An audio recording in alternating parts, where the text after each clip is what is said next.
Strong Enough merch is now available. Go to strongenoughpod.com and check out all the stuff that you can get so that you'll have those daily reminders that you are strong enough, you are worth it. Welcome to the Strong Enough podcast, where we talk about the challenges and celebrate the triumphs of people just like you. I'm your host, Claudia. Today's guest is going to talk about imposter syndrome, self-sabotage, and perfectionism. She's going to share why we find ourselves battling these things and what we can do to ditch them and move on to more productive, happier habits. Please help me welcome Kamini Wood. Kamini, how are you today? I am well. How are you? I am well, and for those that cannot see you today, you are just a ray of sunshine. I absolutely love it. Thank you so much for saying that. I'm going to take that in. You should, because you just look amazing. You have a bright, beautiful smile. So that's a great thing to start the day with. Thank you. I try. There are some mornings where it doesn't happen, but today was one of those days because I got to talk to you. Well, now I feel very lucky. So that we can jump in and the audience can be as excited as we are, I would love it if you would tell them a little about yourself. Sure. So personally, I am the mom to 5. My oldest is a 21-year-old professional ballerina. I have a 19-year-old son who is in college. 16-year-old daughter, 13-year-old son, and 9-year-old daughter. So from a personal standpoint, life's pretty busy. Professionally, I am a coach that works with individuals on helping them understand what might be keeping them stuck. I work with individuals on self-doubt, imposter syndrome, recognizing that sometimes people-pleasing leads to toxic relationships. And so my job and role is to be their co-collaborator to help them understand that in order to move themselves forward. I need to start by recognizing the 21-year-old daughter. So you apparently had her when you were 12-ish, I'm guessing. Thank you for saying that. I do attribute and thank my mother and my father for some pretty awesome genes. Well, yes, give them an extra thanks. And I do have a knack on this podcast for having people that have vampire tendencies. So quite often we have people on here that they say their age, and you don't have to say your age, but they say their age and we're like, no, that's not true. I need photographic evidence of that. So, girl, you are looking good. Thank you. Thank you. You hit a lot of buzzwords as you were talking about what you do and what you help people with. And a lot of those buzzwords I definitely can relate to, and I know that our audience can as well. I would love to start with the good old self-sabotage. Oh, yeah. That seems super duper common, and I don't like to gender specify here, but women, I feel like, are often way better at self-sabotaging. Why do we do that? My take on it is it's a way that we can control the fallout. When we self-sabotage, it's a subconscious way that we deal with it, but it's a way that we get to control what we're really afraid of. And so through self-sabotage, even though we're hurting ourselves, we have this semblance of control over all that's going to happen on the other side of the self-sabotage. And you're right. I do think we're not going to, I think men and women self-sabotage. I know that I deal with it with all realms of the clients that I work with, but I do think that women in general have a strong tendency to just go into that self-sabotaging. I've seen it in relationships. I see it in the professional world. I see it as a parent. It's kind of a constant for many of us. It's like you were reading my mind right then, because I was thinking, well, gosh, I feel like we do that in relationships. We do it in our professional world. How can we recognize it? And then what can we do, if anything, to reset that need to have that control? But within that control, really, we're hurting ourselves. Really, what I think it comes down to is recognizing when fear has a handle on us. When there's a fear of failure, there's a fear of something going wrong, because usually that fear is indicative that we are going down the path of needing some type of control. And when we can recognize that, if you've listened to me in any realm, I say often awareness is the doorway to change. So once we're aware of that, now we can take action to change how we're showing up, or that what we're doing, what our that inner voice says, as well as the actions that we're taking in general. So I think maybe a cousin to the self-sabotage is when we stay in a bad situation because it's comfortable. So Mm. those are really the times we should sabotage ourselves to get out of that situation. Why Yeah. do we do that? Is it also just that level of comfort and control? I think it's two different things. One is it's the demon we know. And so when we're in a bad situation, it's we know that already, and we know how it moves through our day. We know how to manage it, even though it feels really bad, we're still okay with it. The other is again another fear. It's the fear of failure. It's if I leave the bad situation, now I'm admitting that I couldn't make it work. I couldn't fix it. And so I think both of those play a part in why we would stay in a bad situation. Do you see people that are kind of drowning in both of those behaviors at the same time? Yes, absolutely. Absolutely, because I think, as humans, we're complex. So we've got many different things going on, and especially in situations, especially in relationships, we will see individuals stay because it's not just even the fear of failure. There are other fears that pop up, like for relationships where there are children involved. There's a fear of how are the children going to be affected. Is it going to be worse for them if I leave this relationship or if I stay in it? And truth be told, there's not a perfect answer. It's just gonna be your answer, and knowing, and that's when self-trust and that self-acceptance really comes into play, because it's knowing that whatever you choose to do, you're going to figure it out on the other side. I would love it if you would chat for a minute about self-sabotage as a parent. So, Mhm. I'm a pet parent, and I know that's a little different, but what are parents doing to self-sabotage, and how is that affecting their children? I really think that parents get caught up in self-sabotage when they are still working through their own stories and narratives. So when they are projecting past experiences that they've had, and they are showing up with their children from that pretty disempowered place. And so what ends up happening is they are communicating to their children in a way that actually eventually hurts their children, or they are projecting their own desires onto their children of this is what you need to do with your life, or this is where you should go to school, or whatever the thing may be. And that's a form of self-sabotage, in the sense that again we're trying to control the outcome of how our child goes off into the world. And what we're failing to recognize is that our children don't actually belong to us. They're their own human, and it's about giving them space to become that human. And again, it's fear that either we're going to be looked at as a failing person or a failing parent, or there's fear around they're not going to live their best life, they're not going to be happy. And we forget the fact that each one of us has the autonomy to create happiness for ourselves.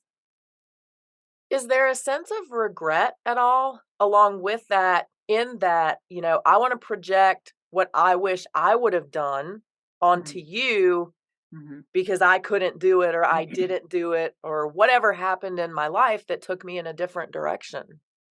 100%. It's regret and it's grief. It's unprocessed grief. And I think a lot of parents that I end up working with do, once we get into it, we recognize, and they recognize, that it's just unprocessed grief around loss of time or loss of opportunity. And they need to go through that, and go through their own narratives and understand and work through that for themselves, because what they're doing is they're taking that grief and actually putting it onto their child, and having their child work out whatever it is that they need to work out. And that's really, the term that people use and throw around a lot is conscious parenting. And what that means is becoming conscious of what your own stories are, working through that on your own, and not putting that responsibility on your children to work out for you. So you talked about grief, and I know a lot of us think of grief as I lost a person, I lost a pet, I lost something tangible in my life. Mhm. You're speaking about it as losing time and Mhm. opportunities. Will Yeah. you talk a little bit about that type of grief and how that can affect us so immensely as well?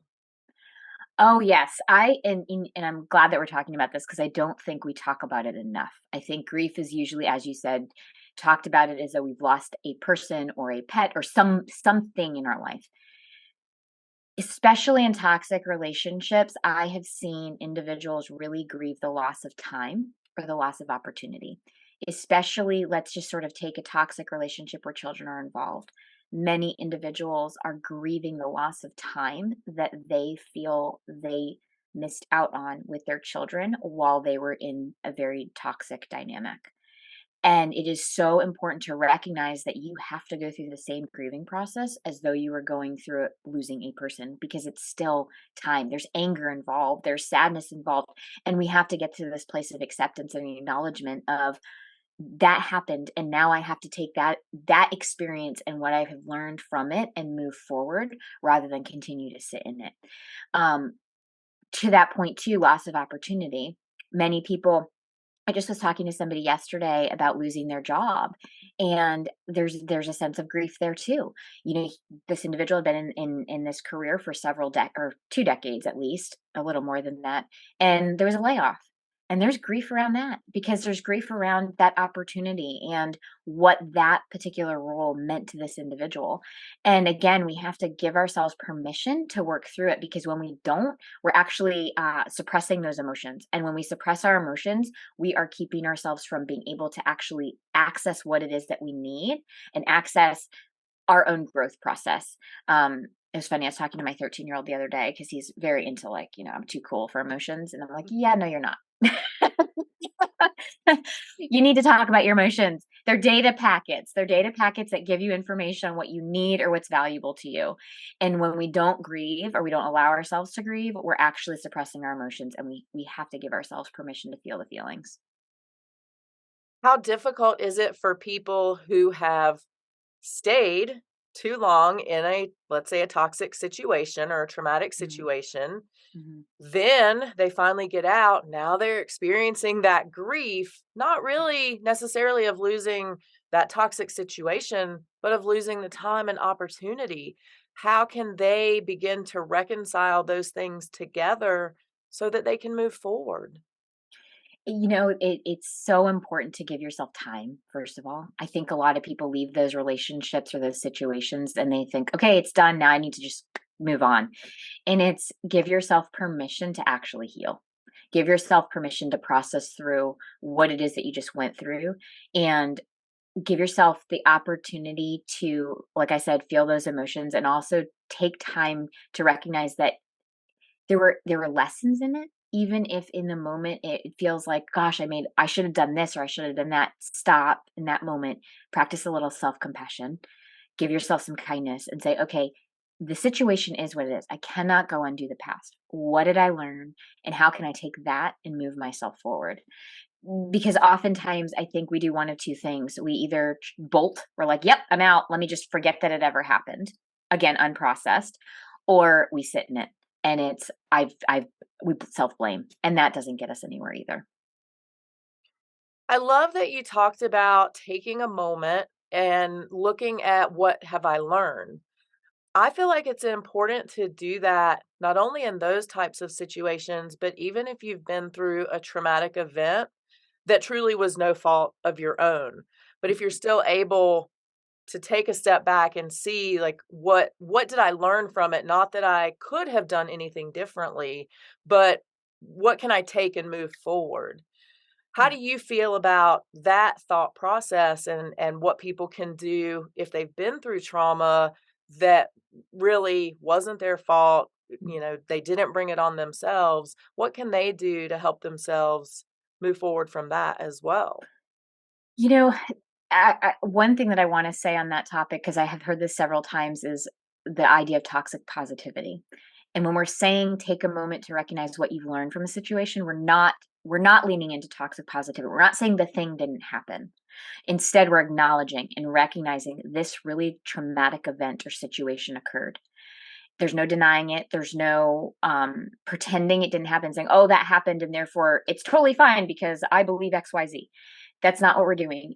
I truly believe in slowing down and saying, okay, yes, that happened. That was awful. acknowledge it, and then ask yourself, how did I grow, or what was something I can take away from it? It's a form of a gratitude practice, actually, when we think about it. It's the what's the one right thing question, which I will routinely challenge people with, is like, I hear you, this is a really awful situation. What is the one right thing? Because sometimes just taking that one right thing allows us room to move forward. And that's how we rebuild resiliency. And when we've been through a traumatic event, that's what we're lacking in that moment, is our own personal resilience. So it's how can we start rebuilding that from the inside out? And I truly believe it has to be an inside out process, because if we're constantly focused on some external force or something to give us that, it it's almost like a shadow, or like it's pretend, because if that external force isn't there, we suddenly don't have the resilience again. So it's about how do we build it from the inside out. Once again, I feel like you're in my head. As you were talking about that, it made me think about closure. Mm, So many of us are so focused on closure of a mhm, situation, but we are reliant on the other entity mhm, to get that mhm, closure. mhm, Oh, I just need so and so to apologize. I just mhm. need so and so to admit that they were wrong. And I feel like we're setting ourselves up for unhappiness, because if Mhm. we're reliant on another individual for our own closure or peace, we're going to end up disappointed, most Yep. likely. How Yep. do you help people recognize that, but then figure out how to move past that and get closure without relying on someone else? On the other person. Hmm. Twofold is my answer. One is radical acceptance. And what I mean by that is coming to a place of accepting what is. So it's not saying we condone their behavior or whatever it is that we perceive as the hurt upon us. We're just saying it is what it is. I acknowledge it's there, and I'm just allowing it to be there. And then it's a process of giving yourself permission to say what you need to say, but maybe not to them. So sometimes it's writing a letter that never gets sent, or sometimes it's talking it out loud in a voice memo. I do this with my clients all the time, which is, and they kind of look at me and they're like, Kamini, seriously? I'm like, yeah, you're going to write the letter, and then you're going to write it again. And then you're going to write it a third time. And then you know what you're going to do? You're going to rip it up and throw it away, because now you're done. Now you've processed through it. But it is this essence of, almost like that, it's almost like a soul to soul connection, and I don't mean to be woo woo, but it is, I'm getting to communicate what I need to communicate. The other person doesn't have to hear it. It's the process of you actually taking the steps to communicate what you need to. Because at the end of the day, you don't need their forgiveness or their apology. What you need is to allow yourself to no longer be anchored to it. I love that. And I want to know how you feel that forgiveness plays into that, because there are a lot of different thought Mm, trains mm, on mm. forgiveness. Some Yep. people say, oh, you can't heal until you forgive the other person. I used to feel like that until I was in a situation where I could not Hmm. forgive Hmm. another individual for what happened. And so I felt like I was bogged down, weighted down. I couldn't move forward. And then it was actually on a podcast where the guest was saying, no, you don't have to forgive. And for me, I learned that I had to let the negativity go, Yep. but I didn't have to say, I forgive you, other person. Yeah. I would love to know how you feel about forgiveness and how it plays into closure and moving Yeah. forward. It's funny, now you're in my head. I actually had a very similar thought process, and I do think it came from my upbringing, where it was like, you must forgive and forget. You have to forgive to let the other person to move forward. And I'm with you on this idea that it's not about forgiveness. It's about releasing the resentment, or releasing the attachment to the idea that they should show up a different way. And for me, it's also about self forgiveness, because when we really unpack it, usually there is a form of self blame that's occurring at the same time. So I believe in self forgiveness more than forgiveness of the other. And in terms of being able to move forward, when we have that self forgiveness and we're no longer shaming ourselves, that's actually when we can truly get to closure. Because in any relationship, there's two people, right? We both have a part. And if we're blaming, or we're waiting, or we feel like we have to forgive the other person, we're actually losing track of the fact that we have a part, and it's really forgiving ourselves in order for us to move forward. I want to chat for a moment about imposter syndrome. Something else that you mentioned, something that I have definitely experienced. Some days I still feel like I do. I'm sitting there in my 9 to 5 job and I'm going, why again? How did I do this? Like, how did I fool them into thinking I was this amazing? Why do we get sucked into imposter syndrome so often? I think it's a misfire in our minds and in our brains. We might be doing something that's slightly different or unique or we're not used to, and so our brain misfires and says, "Oh, I can't do this," or like, "Oh, how did they think that I even possibly could do this?" And really, what it is it's just something new. As I mentioned at the outset, my 19-year-old, he's in college. He's also a Division 1 lacrosse player right now. And he was sharing with me over this break was that a lot of his friends who were also all went off to play college lacrosse at different schools, a lot of them are dealing with that. And it's because now they're in this situation where there's so many great players.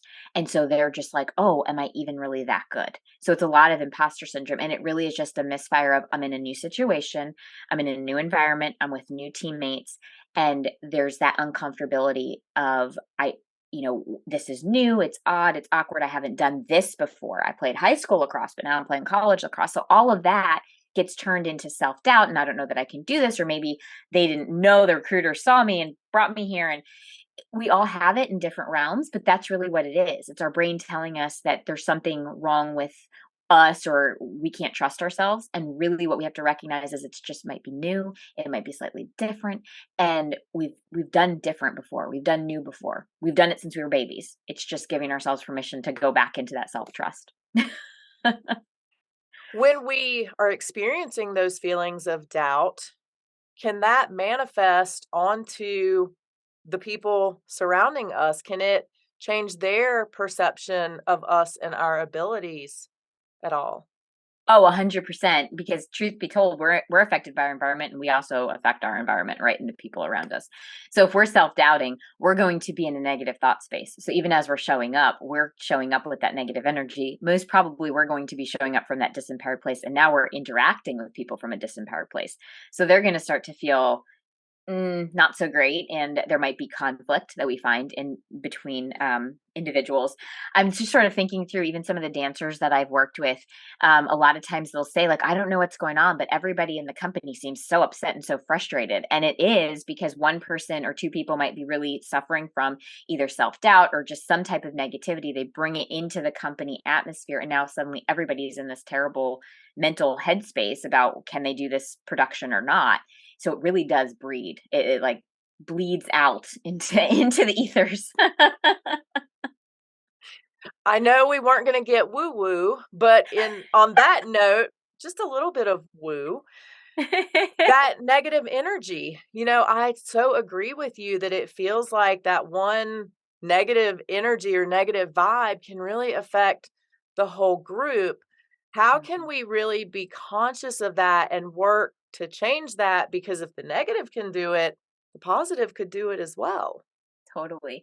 And I'll give you something that I tell people. It's very tangible, which is the moment we have a negative thought, you got to think of at least three positive things that are happening. And again, not toxic positivity. It's like the three right things. So, yep, you had a negative thought. We're not going to beat ourselves up for that, but instead, it's give it at least let's come up with three things that are going well or okay at the same time.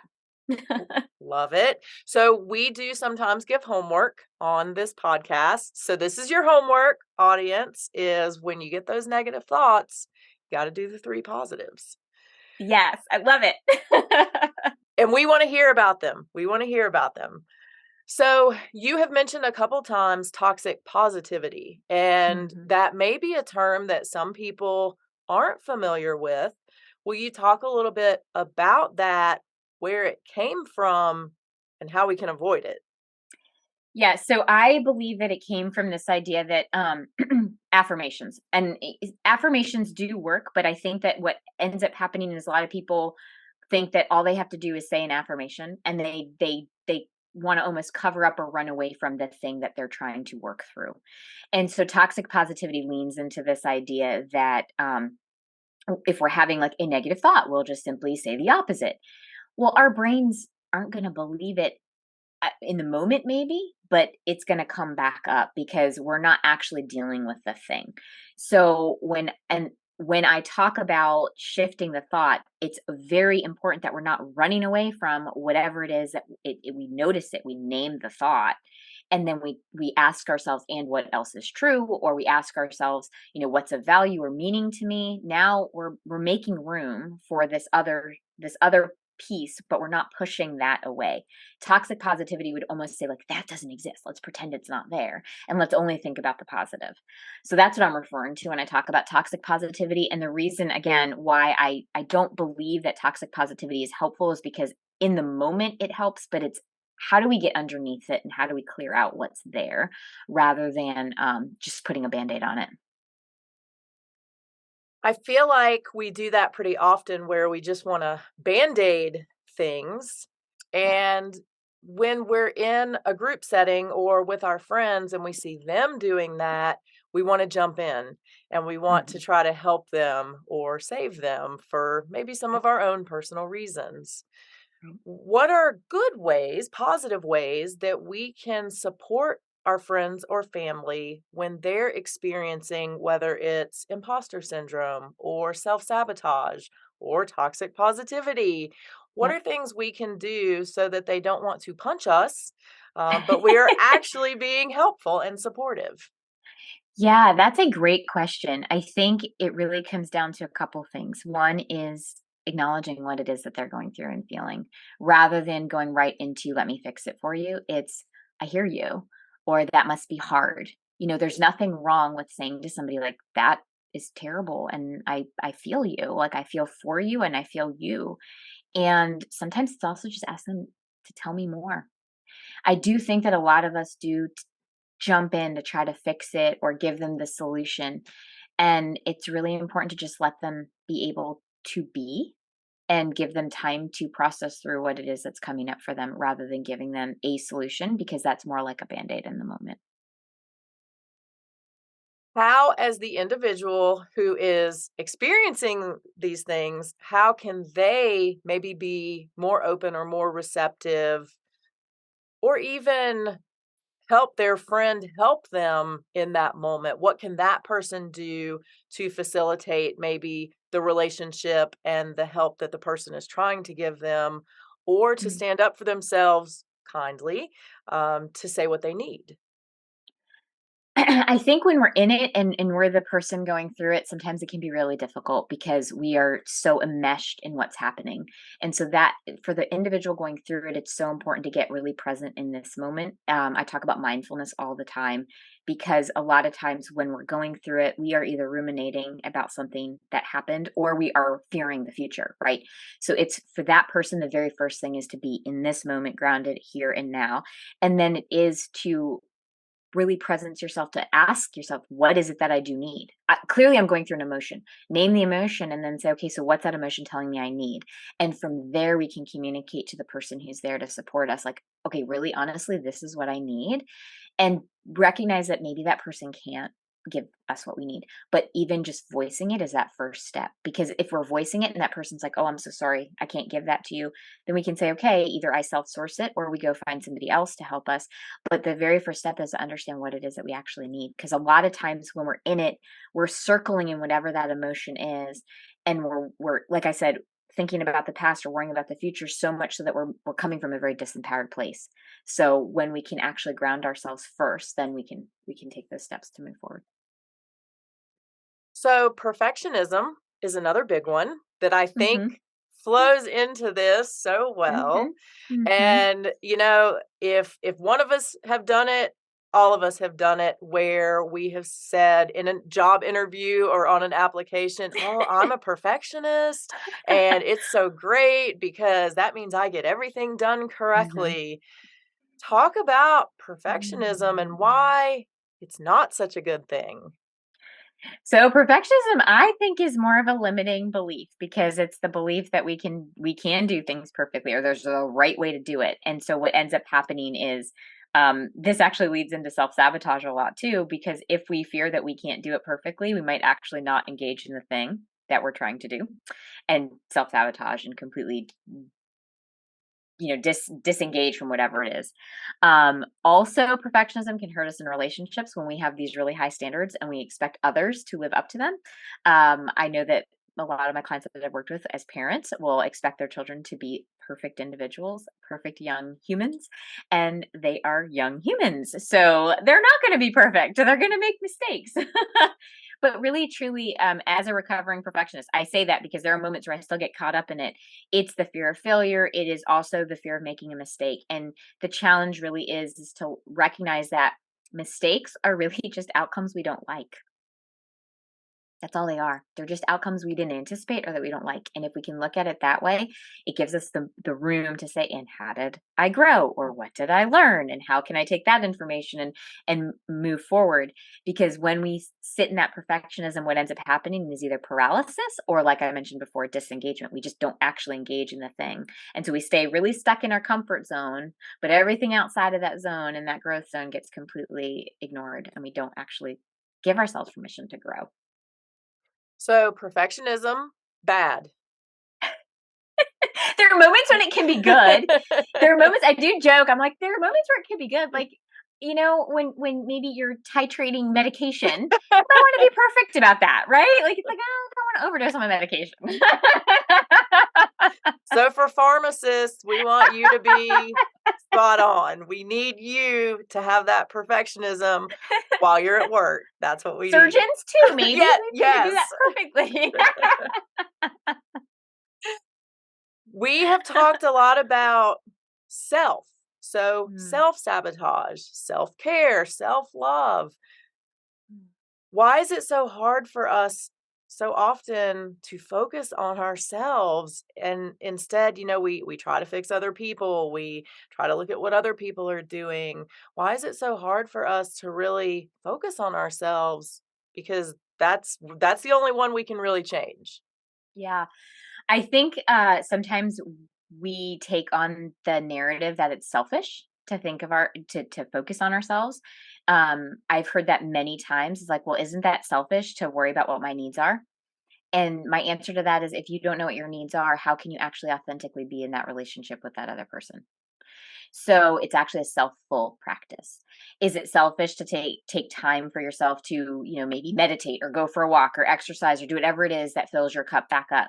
Well, again, it's a self-full practice because if we don't do that, we're running on burnout. And how can we show up fully for the people in our lives? Because that's truly, we want to fix them or we want to help them or we want to take care of them.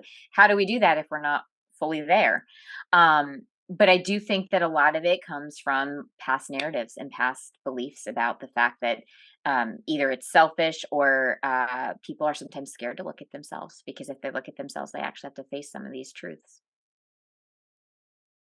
We should have a mic drop right there. You have a program or a system called Authentic Me.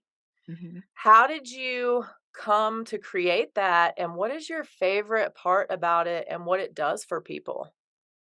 So I created it through my own growth process because, as I mentioned, I've been a people pleaser and a perfectionist my whole life. I'm also a high achiever, and so there are those things had started to hold me back because I was defining myself by the roles that I was playing rather than me as a person. Also, professionally, I had been really spending a lot of time helping people figure out what it is that they really wanted. Just not just professionally, but personally as well. So I kind of brought those two worlds together and realized that if we could, through my coaching practice, if I could create a space where my clients are really working on realigning with their values, their core beliefs, their needs, and really come home to that authentic me. From there, they can actually set the goals in place of where they want to go professionally or personally. So for me, it was really an act of how do we start naming this fact that we have covered ourselves up with almost like this layer of dust from the time that we were little babies into these adults that we are, where we don't actually even know ourselves. And so if we give ourselves permission to actually re realign, reimagine, just get back to that place of who we are as individuals and recognize that that uniqueness is our gift. From that place, anything is possible. What is one simple thing that people can do to start removing that layer of dust off of themselves, to start finding their authentic and true selves that maybe they have lost along the way for many, many years? Really believe that ground zero for us are our values, our core values. I think oftentimes we lose track of our own values because either we're influenced by family, society, culture, tradition, whatever it may be.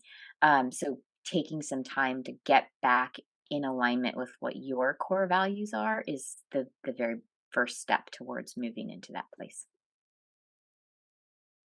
What other piece of advice would you give, if anything? It might just be start with your core values. But if you wanted to help somebody or look at somebody who is just in the trenches with the self-doubt, with the self-sabotage, with a bad relationship, what would you tell them to do other than to come see you, or before you tell them to come see you and anything is possible? I love it. Yes, come see me. Core values. And then I also really, two other things, self compassion and mindfulness. Self compassion is really slowing down and being kind to yourself over judgment. I think when we're in those trenches, it is so easy to fall into judgment, and that gets us nowhere. So it's about being kind, giving yourself permission to ask what have I learned? How have I grown? What information can I take to move forward? And then it really is about mindfulness. It's about being in this present moment. We cannot go and undo the past. And so often we are ruminating over choices we've made in the past. The honest truth about it all is that we made choices based on whatever information we had at the time. And here we are in present day trying to judge our younger self for something. And that's truly quite unfair when we think about it, because that younger self didn't have that information. And so what we end up doing is wasting time and energy trying to judge that younger self. And instead it's, okay, I'm here, I'm in this moment. So now what do I choose to do? And again, if we align back to our values, we can take that aligned action that's actually meaningful to us. How easy is it for people when they're judging their younger selves? It seems like sometimes people fall into playing the victim or being the Mm, victim, and they are perpetuating that by blaming everybody else while they're just sitting in their sorrow. mhm. How can people recognize that and move past it? You're absolutely right. I think, and I'll tell people when they reach out for coaching, if you're stuck in victimhood, you're not quite ready for coaching, because coaching is, and just in general, in order to move past it, we have to get to this place of knowing that we had a part, not again, not blame, but we had a part in whatever. If we're stuck in this all happened to me, we're not open to giving ourselves permission to learn and to grow from whatever we just experienced. And so when we're in that victimhood, it's recognizing that even the dialogue of like, oh my gosh, this happened to me, oh, they did this to me. And when we're in that, it's noticing it and then shifting it into, okay, I this was terrible, I don't, not enjoying where I am, but how could it possibly have been for me, or how can this help me grow, or how can this be something that almost is happening like through me, right? Especially when we're coming out of toxic relationships. It's like, okay, that was really awful. How did this happen for me? Or what was it? How am I growing through this process? So we're going back to kind of that learning aspect of it. What can I take from this that I Mhm. can carry with me for better? Yeah. Yeah. I mean, at the end of the day, we are consistently evolving and growing. And if we're open to that, then we can actually continue to move forward. If we're closed off from it, then we do stay in victimhood. We are going to take a quick turn before I let you go, and we are going to chat about tattoos. Now, I know that you don't have any tattoos, but Yep. interestingly enough, you shared earlier that one of your intake questions is Mhm. you ask people if they were going to get a tattoo, what would it be and why? So I'm going to flip that on you and ask you, if you were going to get a tattoo, what would it be, why, and where would you put Oh, I didn't know that part was coming at me. it? It would be my children's birth dates. It would either be on my wrist or my ankle, and the why is because honestly, they are my why. I believe that they are here. Hopefully, they'll be there. I mean, well, they're going to be their own person, but they can take the best parts of me and maybe use them to help them grow and move forward. So yeah, that would be my tattoo. Now, without breaking any rules or confidentiality, can you tell us the weirdest answer that you have ever gotten on the intake form? Oh gosh, that's a tough one because honestly, most of them are really they're really thoughtful and they mean something to the person. So I don't know that they're weird. Um, I do get a lot of I would never get a tattoo, like almost like offended by the question. And I'm like, I wasn't trying to offend you. um, I don't know off the top of my head weird ones. They were all pretty um they're all like really meaningful things, like a lot of dates, symbols that mean something to the individual. I just find it super cool how people will interpret that question. I even find it interesting when people get offended because I, of course, Mhm. being me, am like, tell me about that. Right, there's something deeper there. What about that offended you? Where does that come from? But no, I can't come up with anything weird, but I can say that the numbers and the dates have been pretty cool to me. And maybe it's because it resonates with me because Mhm. mine would be dates. So I love that. Kamini, where can people find you? So, if they want to talk to you about authentic me, if they want to figure out how they can move past a toxic relationship or heal from some past trauma, or if they want to share with you that their 13-year-old also will not recognize feelings, where can they find you? they can find me at commonlywood.com or on Facebook, Instagram, and Pinterest with the handle It's Authentic Me. Kamini, you have been absolutely amazing. Thank you so much for your time today. I know that the audience is truly going to get so much out of our conversation, so I appreciate you being here. Thank you so much for having me. I appreciate you. This conversation was amazing. So thank you. If you enjoyed today's episode, don't forget to subscribe and follow us on social media so you'll never miss what's going on. Remember, until next week, you are strong enough, you are worth it. Thank you for listening to the Strong Enough podcast. You can find us on your favorite podcast platform by searching Strong Enough. And on YouTube, we're on the Spear Talk channel. Don't forget to follow us on Instagram and Facebook at Strong Enough Pod. If you have suggestions for an upcoming episode or a future guest, please reach out at strongenoughpod@gmail.com. Remember, you are worth it.